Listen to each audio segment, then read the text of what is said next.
Hello everyone, this is Asra Sultana, Assistant Professor in EEE Department, ISL Engineering College.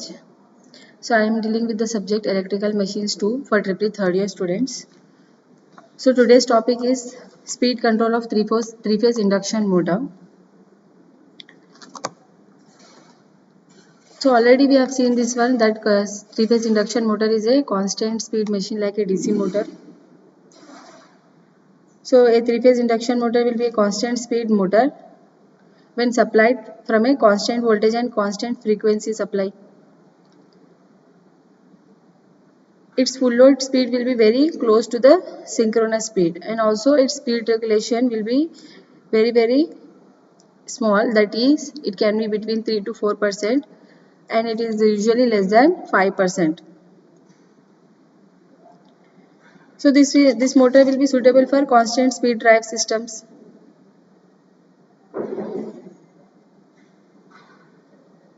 DC shunt motor, when we see, it can be made to run at any speed within wide limits with good efficiency and speed regulation. That is, the speed control can be achieved in DC shunt motor with good efficiency and speed regulation. And how we are getting that speed regulation in the DC shunt motor?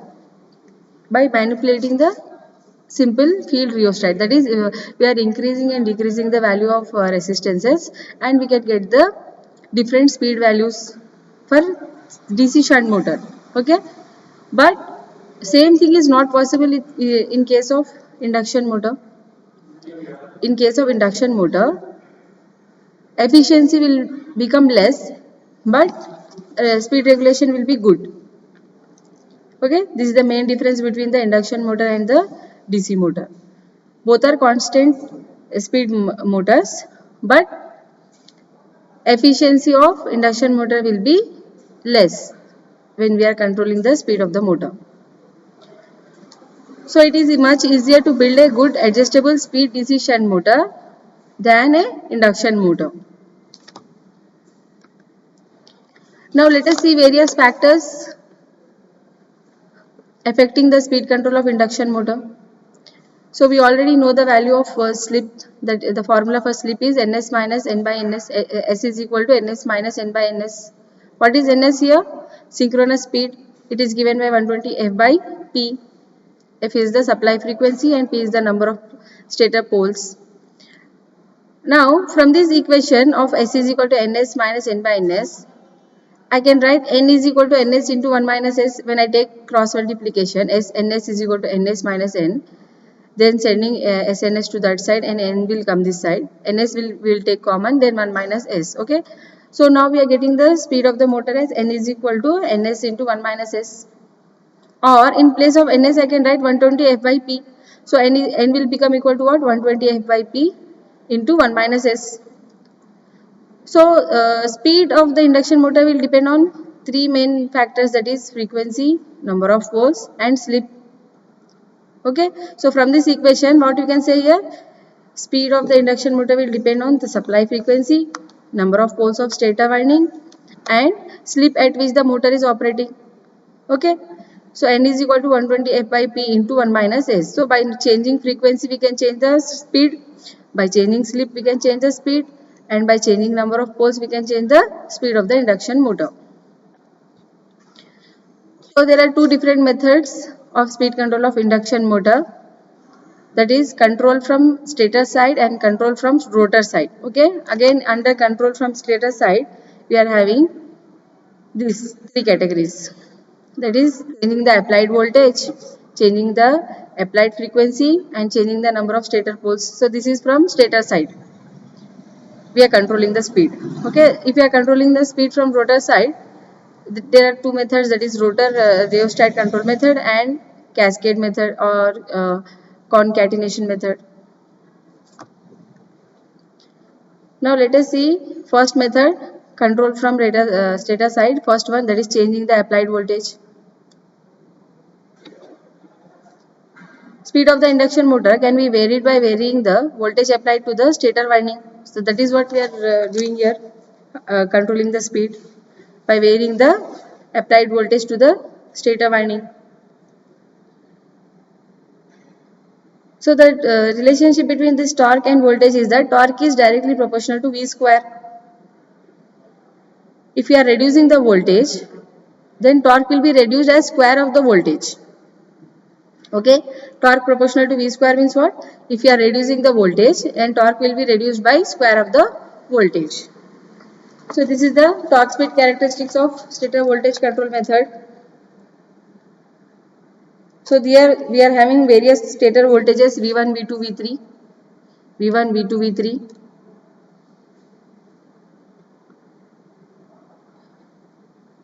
Now these are the operating speeds of V1, V2, V3, that is N1, N2 and N3. These three are the operating speeds of V1, V2 and V3.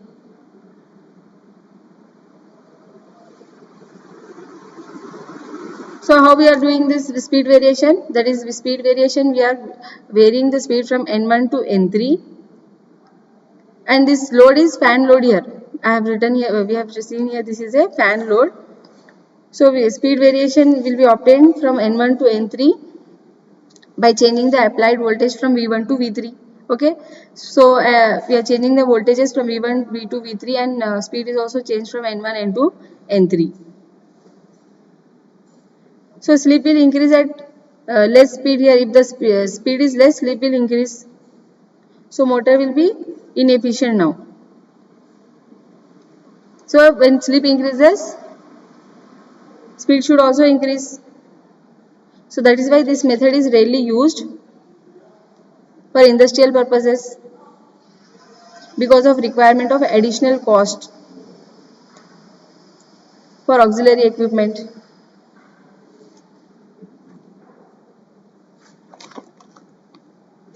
Okay. So the disadvantage is that it is cheap and easy, but it is rarely used because large change in voltage will be required for a small change in speed. Okay, so we have to change the voltage in large amount if we have to change the speed. So because of this large change in voltage, large change in flux density will result. So seriously, it will disturb the magnetic condition of the motor. That is why this method is rarely used. It can be used in home appliances for small induction motors where load torque will vary as the square of the speed. Example, centrifugal pump drives, fan load. We have seen an example of fan load. So we can use it there. Okay.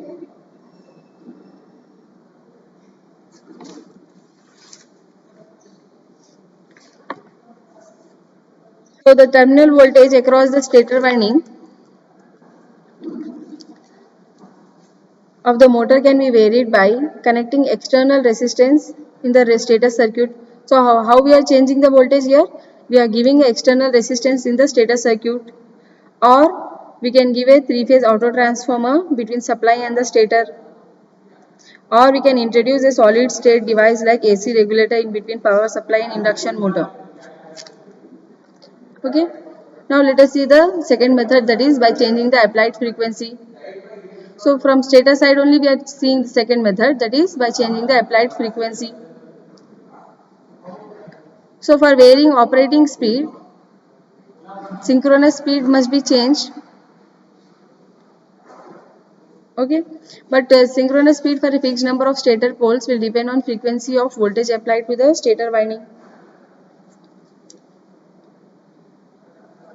Supply voltage will also change along with the frequency,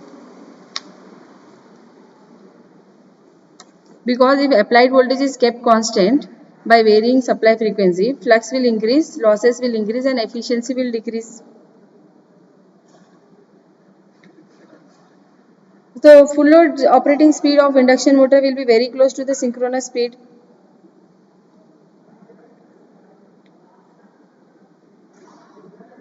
So the variation in operating speed, for variation in operating speed, synchronous speed of the motor must be changed. Okay, that is NS must be changed. So for a fixed number of poles, NS will be directly depending on the frequency, that is NS is equal to 120 F by P. We know this equation, NS is 120 F by P. So if we are changing the frequency to achieve the speed control, supply voltage should also be changed. Okay, so that is, this method is called as V by F method, voltage by frequency method. We cannot change voltage or we cannot change frequency here independently. We have to change both V and F simultaneously. That is, supply voltage should also be changed and frequency should also be changed.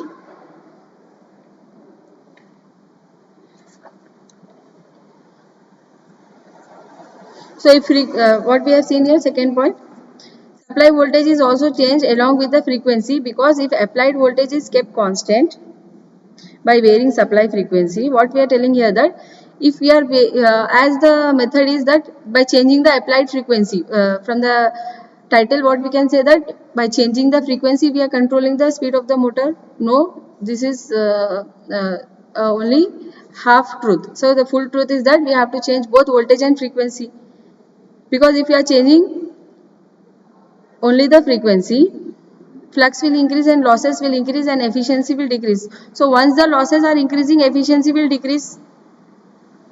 If you are keeping applied voltage as constant and varying only the frequency, then efficiency will decrease. Or another method is, another way that frequency is increased, flux will decrease and torque will develop. Torque develop will also decrease. So we have to change both the frequency and voltage simultaneously as a direct ratio. That is, not changing voltage alone or not changing frequency alone. We have to change the voltage by frequency ratio simultaneously. So induction motor should be operated at rated air gap flux to avoid saturation and to lessen the losses.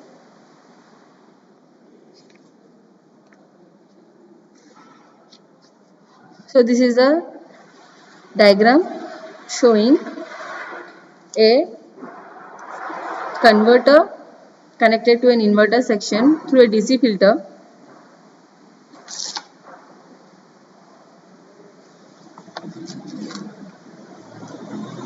So here we are giving input as 3-phase supply and variable frequency output we are getting here. Okay.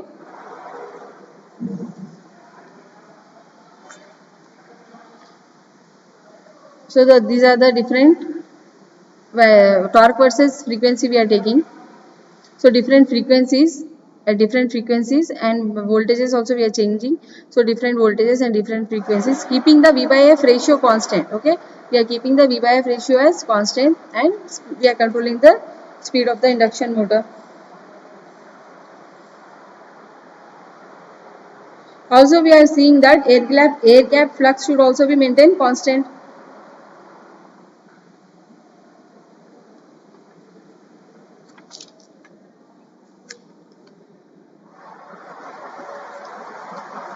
Okay, first converter will convert AC to DC, then filter will remove any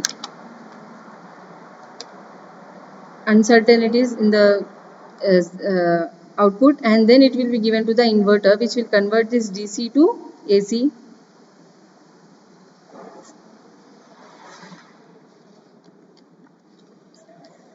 Third method is by changing the number of stator poles. Now this method is easily applicable to the cage motors, because squirrel cage motor will adjust itself to any number of stator poles. This already we discussed in the previous classes. Okay, so squirrel cage motor will adjust itself to any number of stator poles. This method is not applicable to slip ring motor.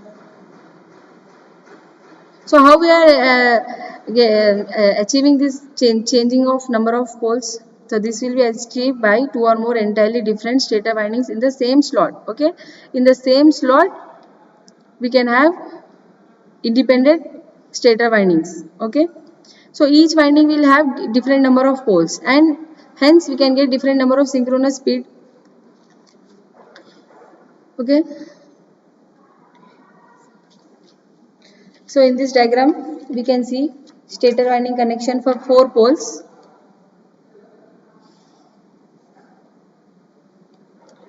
These coils will be divided into two groups, AB and CD.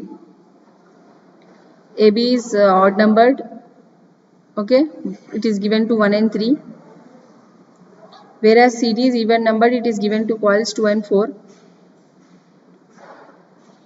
So they can be connected either in series or parallel as per voltage and current rating of motor. So this will give us 4 poles and giving a synchronous speed of Ns is equal to 120 F by P. So that is 120 into F is 50 Hertz, number of poles is 4. So 120 into 50 by 4 will give us a speed of 1500 RPM. So this I am taking for a 50 Hertz supply system and for 4 poles. So my speed is becoming now 1500 RPM. Now to obtain the speed of half of this 1500 RPM, that is if you take 1500 by 2, 750 RPM, then we should take the number of poles as 8. So here this diagram is showing connection for 8 poles, stator winding connection for 8 poles, okay. That is for 750 RPM, our number of poles should be equal to 8, that is 120 into 50 by 8 will become 750. So to obtain this half speed, motor should produce 8 poles and is possible by reversing the direction of current in the coils of group A, B. Here we are changing the direction of current here, A, B. Yes, can you see here?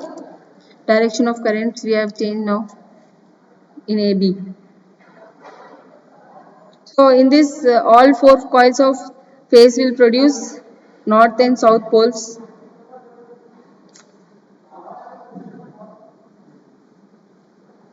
So now the motor will have 8 number of poles, okay. Let us see the disadvantages of this method. So as I said earlier, this cannot be used for slip ring induction motor, because motor should be wound for the same number of stator poles. This can happen only in case of squirrel cage motor, not in case of slip ring motor. If any change of poles is made on stator, same must be done on the rotor also.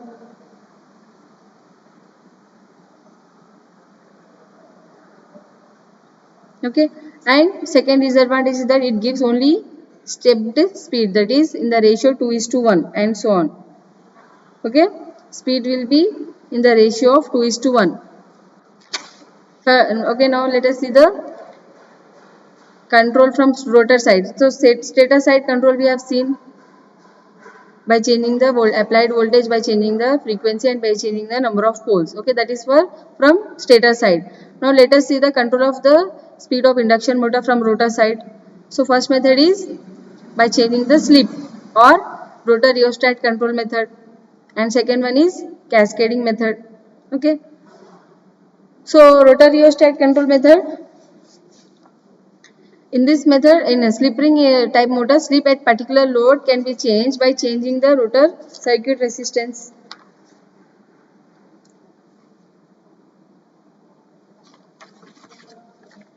So this is the circuit diagram of rotor rheostat control method.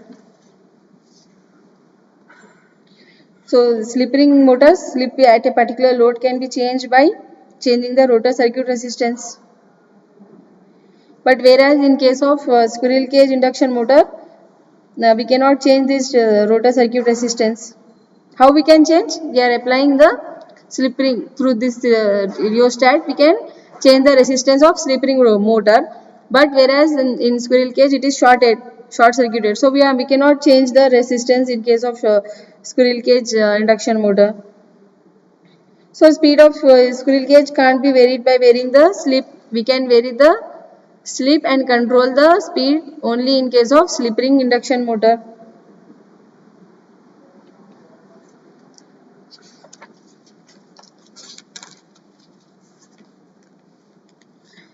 So here we are showing the torque speed or torque slip characteristics of induction motor for various values of external resistances,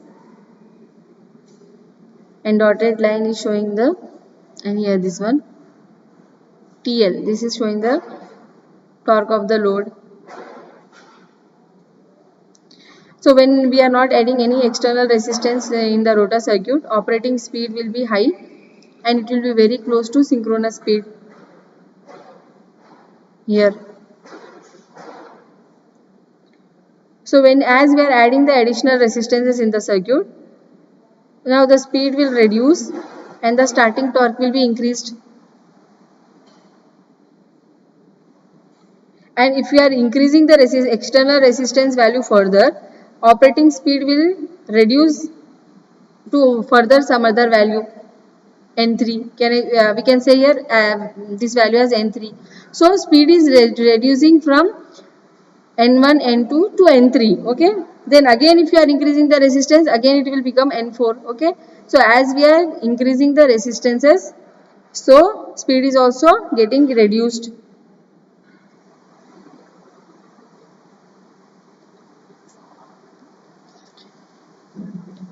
Hence, we are achieving the speed control with the help of this rotor rheostat control method. That is, by varying the resistances, we are increasing or decreasing the value of the speed of the induction motor.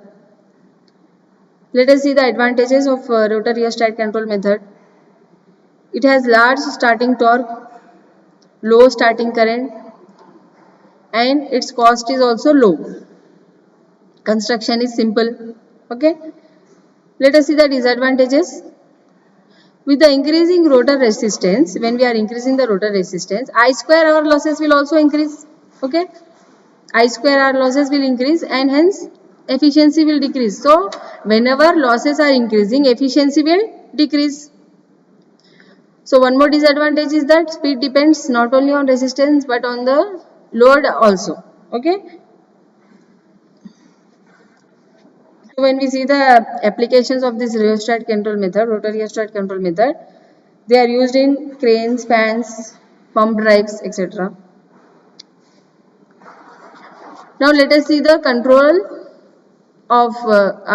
from rotor side. In that we can see second one, that is operating two motors in concatenation or cascade.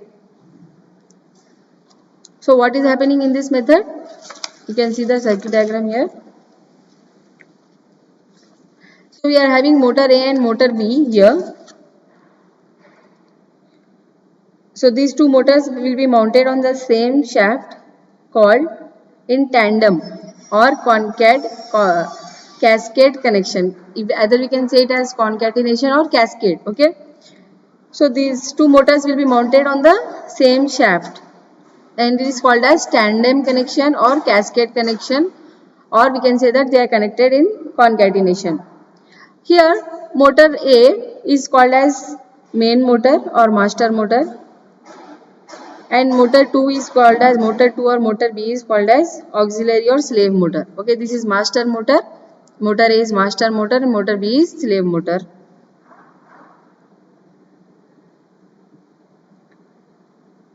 So this motor A has slip rings mounted on its rotor shaft.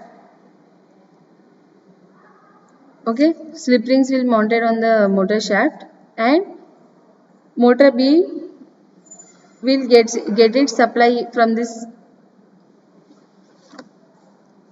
through these slip rings, and they are mounted on the same shaft, so they should run at the same speed. So main motor should always be a slip ring induction motor, whereas motor B can be slip ring or auxiliary motor. It can be slip ring or squirrel cage motor. Okay, so motor B can be a slip ring or squirrel cage motor.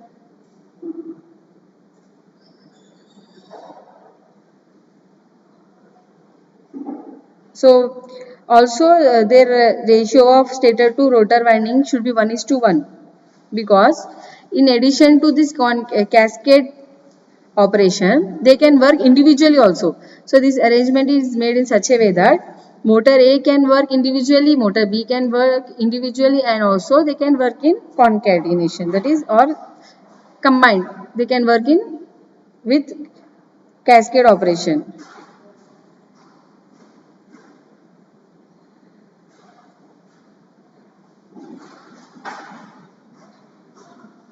So there are different methods, different possible combinations in which these motors can operate. That is, main motor can be alone on the mains. At the time, what will be the speed? N1 will be equal to 120 F by P1.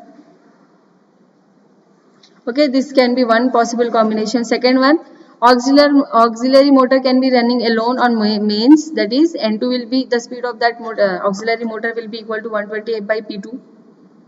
Okay, next combination can be that cascade. If they are working on cascade, then NC cascaded speed will be equal to 120 F by P1 plus P2.